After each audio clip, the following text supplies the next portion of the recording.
All right, first.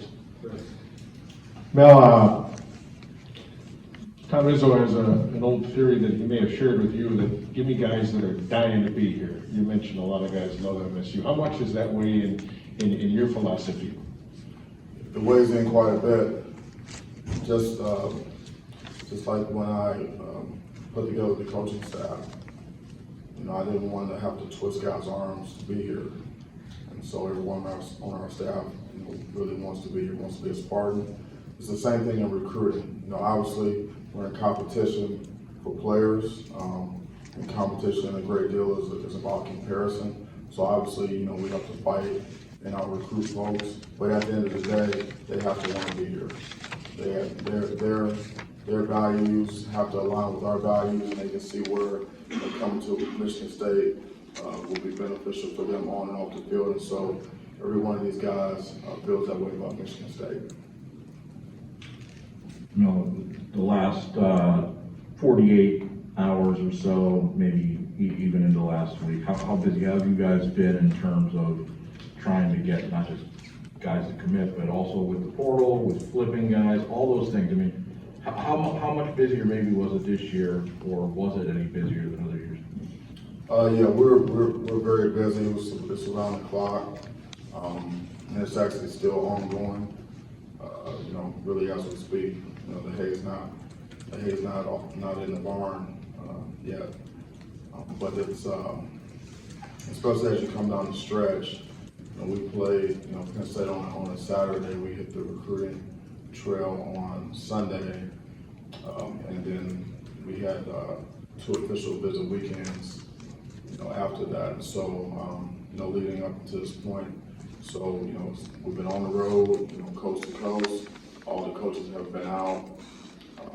We are working hard to finish the 22 class, monitoring the portal, which is very, very fluid.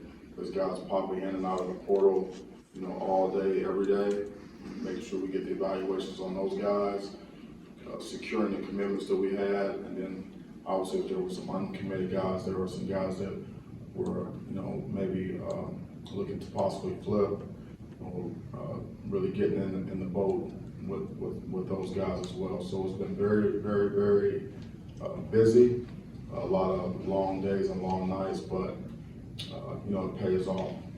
Recruiting is the lifeblood of the organization, and good players make you a good coach. Mel, what are the chances that you'll have more names today? You're not done yet. And when you've given your pitch, either on campus or in the homes, what has really resonated and maybe surprised some people about where your program is? Well, we may have another name or two by the end of today, but we're not sure about that. And again, recruiting is fluid, and with the transfer portal, and then the second signing date, that first Wednesday in February, this thing goes all the way until June, actually, with the transfers in terms of when they get here and when they start classes. So it's just really, this is the lion's share of the group. This is the bulk of the group. There may be a little bit of a drip, kind of as we go, going all the way up into our summer program. In terms of going into the homes, there's a lot of anticipation that I felt with the high school coaches and the parents and the prospects. They've heard so much about us, in the past, year and a half, but really during COVID, hadn't been able to get really up close and personal with us. And I believe once people really saw us, up close, they really were just impressed with, our approach, being authentic, being real, and the transparency and openness that we display when we talk about our program. And then almost to a prospect, when they visit campus, they all say it's much, much better than what we thought. there was, I even talked to a mom this past weekend that said that, hey, I really wasn't gonna come. I was thinking about not really making the trip, but I'm glad that I did. The campus really sells itself. And then the culture that we have in our building and all of the things that we offer our players, not just on the field, but off the field. They're able to actually see it, see what we do, and then talk to all of our staff and our support staff and talk to our players while they're here. And when we have player panels or when players go back, in the evenings and hang out with our guys on their trips, they ask those tough questions, and what we're saying that we're doing actually checks out, because players don't lie to players, they tell the truth. And so, even sometimes it's almost a mentality of, man, this is too good to be true. What's the catch? It can't be this good. So we've had some time to prove who we are here, and so it's really paying off for us in recruiting.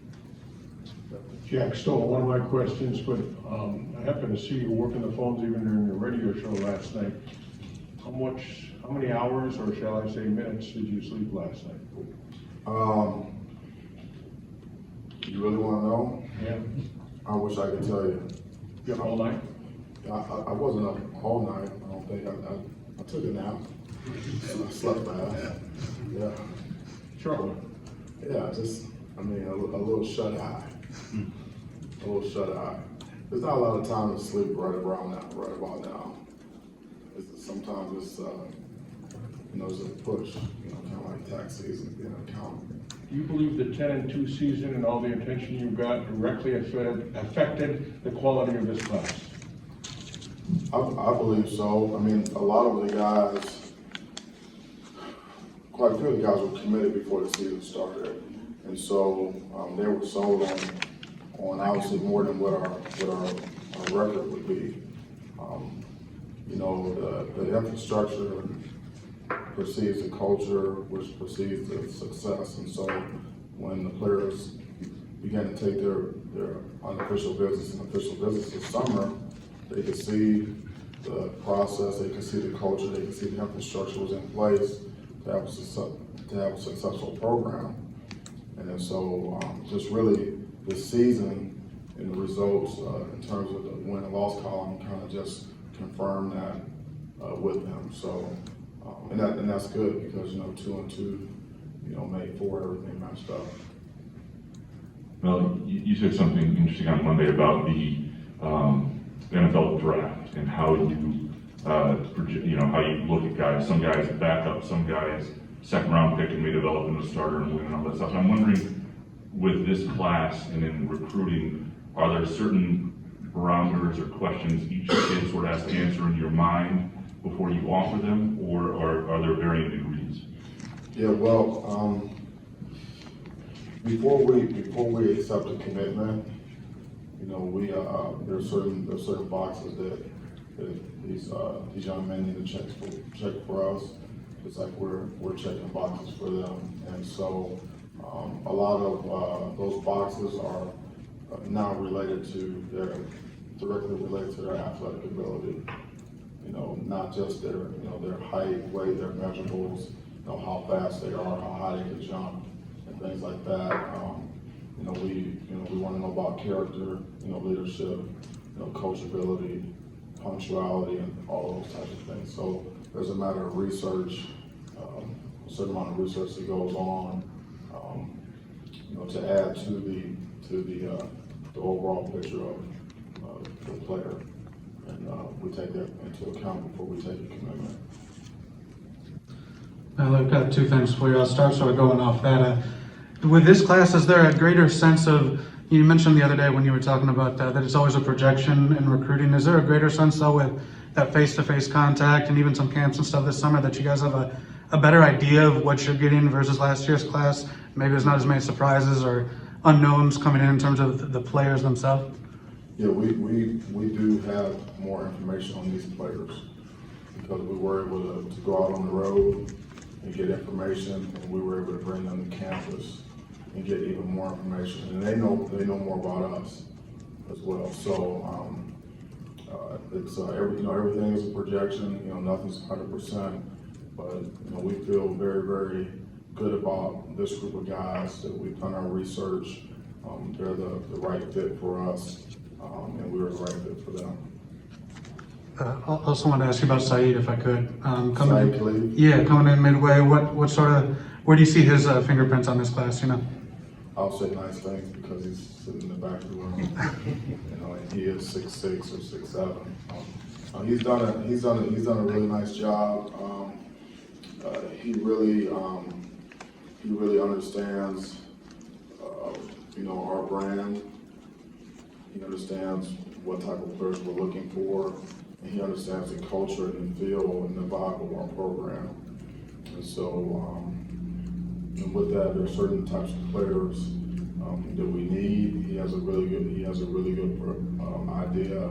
good feel for where our immediate needs are, and where we have the luxury of maybe developing some players as opposed to needing guys to come in and play right away. So I work with him hand in hand, pretty much on a daily basis on recruiting, evaluation, marketing to players, but also roster management, which is more difficult now than it has ever been with the portal and COVID years and things like that. It's roster management is very fluid, and you have to be on top of it. And so he does a great all-around job. He's got a lot of experience, and he's a competitor.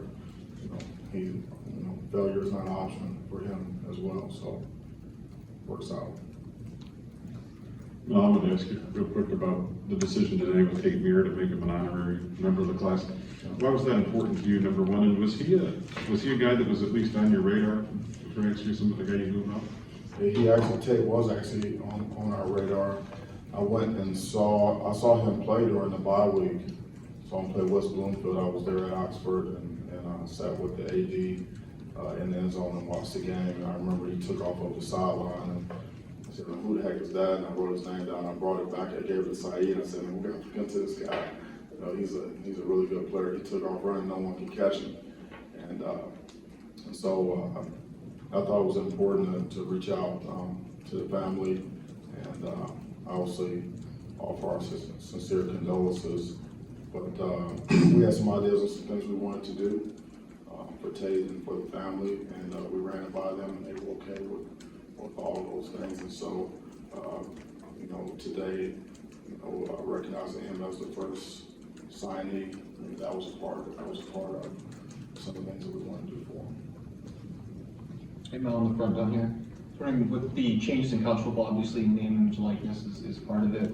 With what you guys have set up here with Matt Ishby and the amount of money players get, how much do you think that is a factor in decisions, and maybe not just for you guys, but more in recruiting overall? It's a huge factor. The name, image, and likeness is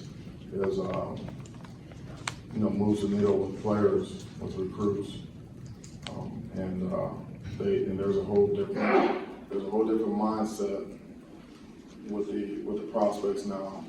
It's not just the depth chart, playing time, scheme, X's and O's, strength and conditioning, academic support. Now it's name, image, and likeness. Earning potential, earning potential. What's happening? What can they actually see happening in the program now, as opposed to just what are maybe promises for things to be hoped for. So we put ourselves in a very good position to compete in the name, image, and likeness category. We do a really nice job here with our creative team and with Darian Harris and the overtime program and Lorenzo Guest, working with our players on their brand and their marketing themselves and really preparing them to take advantage of everything that they can in terms of name, image, and likeness. I have two questions. The first one, Christian Phillips, you referred to him as somewhat of a dancing bear. Can you please go into a little bit more description of why you implemented that? Yeah, I mean, that's kind of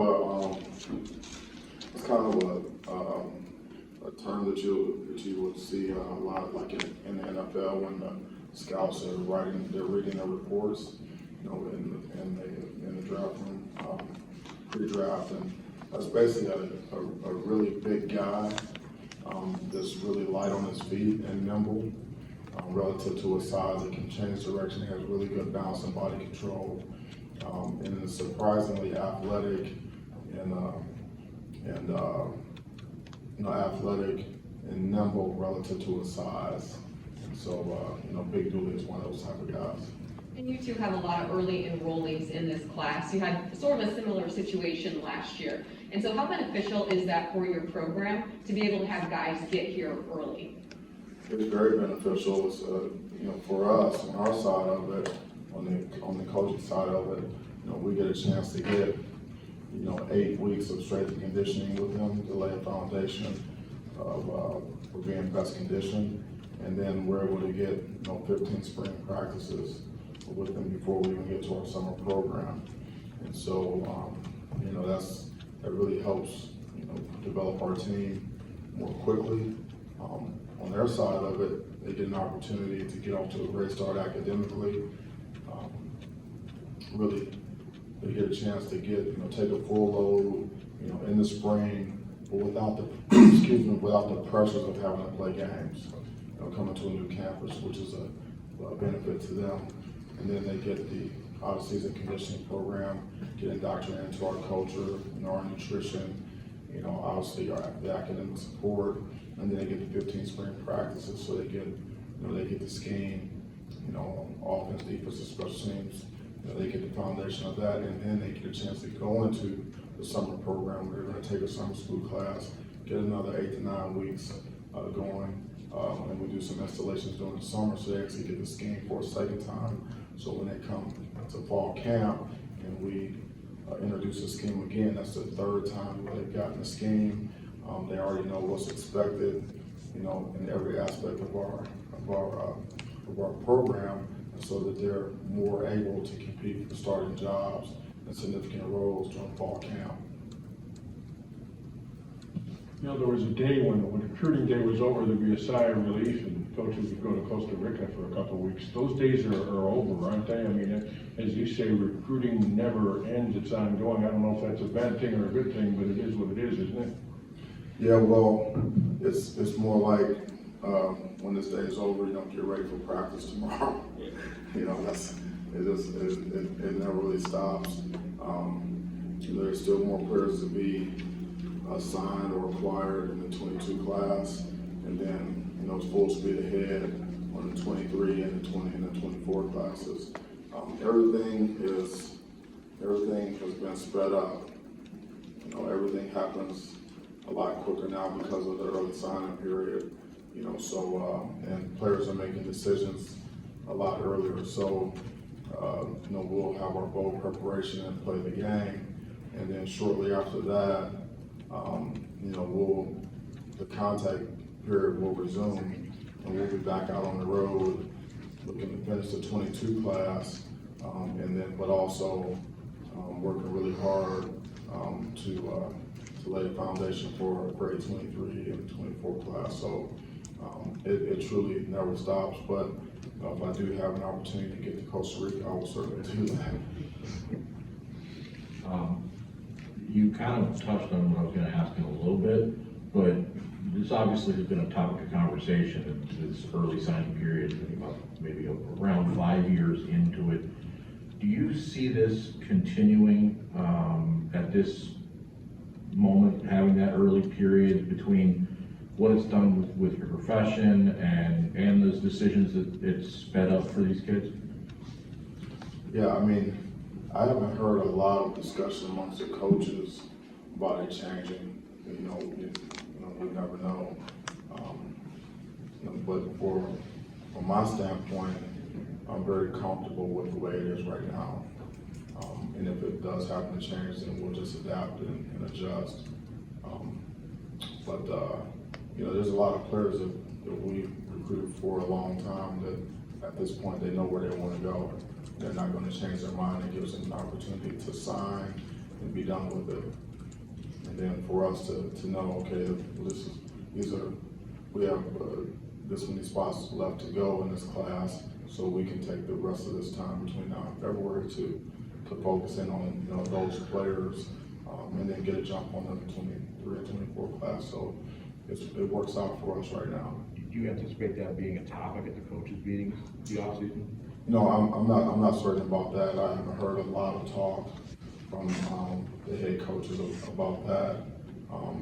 But I really haven't, during the season, I haven't really talked to a lot of the guys, a lot of the head coaches, about some of the topics, whether they're, rule changes or anything like that. So I'm sure that'll start that's gonna come up here, after the bowl season and things like that. No, and the NFL, a third of the rosters usually turns over every year. You guys signed 34 last year. How many do you plan to sign this year, or how many slots do you expect to fill? Yeah, we'll have to see. It's fluid. I'm not sure about the exact number, but we are looking to add a few more pieces at a couple more positions. So we'll just have to see who becomes available. Along those lines, I mean, do you see this becoming more and more like the NFL? And how much do you think your experience in the league really helps you and gives you an advantage in this current environment? In the NFL, in terms of, the rosters changing and guys coming and going. Yeah, the portal being free agency and the signing class being more like a draft and such. Yeah, I've talked with several NFL scouts, and they always joke around with me. They say this reminds you of the NFL, and it does in some ways. The portal moves very quickly, and that's something that you have to be not just ready for, but prepared for. So that's very similar to free agency. When free agency starts in the NFL, man, it's a scramble, and decisions are being made very quickly, because it's almost like a game of musical chairs. With those guys, there's only so many places these top guys want to go. They're looking for a certain fit, and when the music stops, they want to make sure they have a chair to sit in. And so it's everything is it's kind of like a 24/7 type deal. And so that does remind me of that free agency. The free agency process. Recruiting the high school guys is very similar to, the college draft. I think it's more methodical. It's more over time, and so there's a lot of similarities there. The one thing about free agency that's different in the NFL is that in the NFL, on the personnel side of it, you have the pro side and the college side. And that pro side, those guys evaluate the other 31 teams, but they also evaluate your team. And so when free agency, there's a date set for free agency to begin. And because of the way that pro department is structured, they already know who's going to become a free agent. They have already made those evaluations, have those grades on those players, and they also know, which guys may be looking to move or whatever. And so, you can prepare for that and have a plan for that and target certain guys relative to, your resources and what your needs are. The portal is a lot different than that, because you don't always know who's going to become available. And so you don't have an evaluation on them before they become available. So once you do find out that someone's in the portal, the first thing you have to do is you have to get an evaluation, and that's watching film. And the quicker you can find out a person's in, and you can get an evaluation and get a grade and find out, is he better than someone else that you're recruiting better than someone on your roster? Are they gonna make you better? The quicker you can do that, the quicker you can get on the horn with them and start the discussion and start to build a relationship and see if you can get a match. And so that's why the portal seems a little bit more like a scramble.